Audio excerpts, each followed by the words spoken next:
Dieu a quelque chose en vue en ce qui concerne son Fils. Ses intentions sont résumées dans ce que l'apôtre appelle le plan éternel de Dieu.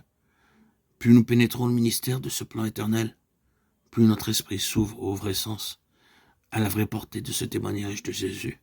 Plus intense aussi est l'antagonisme de l'enfer. Ou, en d'autres termes, plus grande aussi sera notre part de souffrance de la main de l'ennemi. Si vous n'avez qu'un discernement superficiel, une compréhension fragmentaire de ce qui est vraiment le témoignage de Jésus, et que vous preniez fait et cause pour ce témoignage au plus près de vos lumières, vous vous heurterez à une opposition qui sera proportionnelle à votre discernement. Mais si vous avez une révélation de grande envergure, l'opposition se manifestera aussi sur une plus grande échelle. Dans ce domaine-là, plus on s'élève, plus direct est le choc contre les forces déchaînées du monde des ténèbres. Dans l'épître aux Éphésiens, où l'Église nous est présentée comme siégeant avec Christ dans les lieux célestes, les forces à combattre ne sont rien moins que les dominations et les autorités des princes de ce monde de ténèbres, des esprits méchants dans les lieux célestes. Ce seul fait explique bien des choses. Cette si vive réaction de l'enfer doit être considérée de deux points de vue différents. D'abord, du point de vue de l'antagonisme personnel de Satan. Il est hors de doute en effet que ce témoignage de Jésus pour lequel l'onction a été donnée est l'objet d'un antagonisme sans merci de la part de Satan personnellement. Il s'y livre tout entier avec toutes les ressources dont il dispose. C'est un fait qu'il faut savoir reconnaître.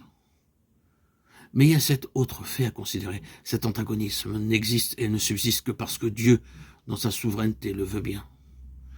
Dieu est au-dessus de tout cela, au-dessus même de cet antagonisme. Cette permission de Dieu s'explique par le fait qu'il y a une relation étroite entre l'onction et la défaite finale de Satan.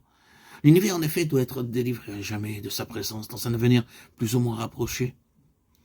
Et quel va être l'agent déterminant de sa défaite? L'onction. C'est là, en définitive, le but de l'onction. Or, comment donc cette défaite pourrait-elle se consommer si Dieu ne laisse pas l'ennemi sortir de l'ombre et engager la bataille? Quelle fut l'attitude du Seigneur Jésus après son onction au Jourdain? S'aventura-t-il dans le désert de son propre chef pour rencontrer l'ennemi? Certainement pas. C'est le Saint-Esprit qui le conduisit au désert. Et dans quel but?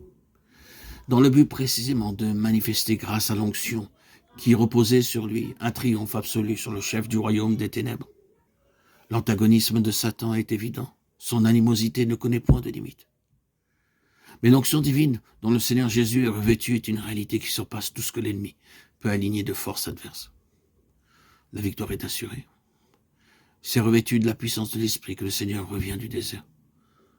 Nous pourrons dire, dans un sens, que c'est en vue de la lutte que nous sommes loin.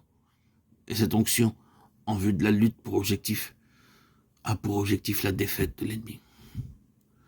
La liberté que Dieu lui laisse, il la lui laisse non pas pour nous exposer à la défaite. Non, ce n'est pas cela. Mais plutôt pour provoquer, au contraire, la défaite de Satan.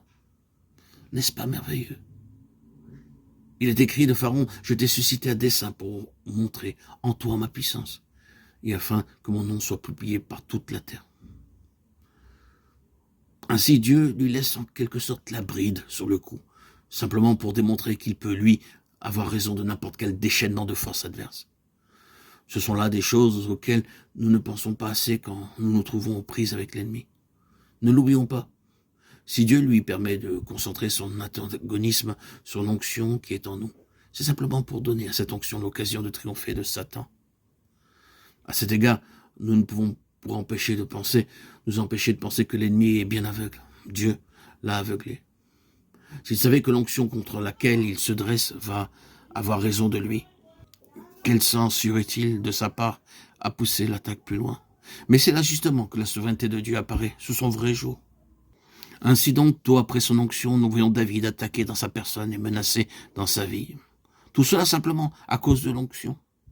Il aurait pu dire, eh bien oui, si je n'avais pas reçu l'onction, je n'aurais pas tous ces ennuis. C'est à cause de cette onction que je me trouve plongé dans de telles difficultés.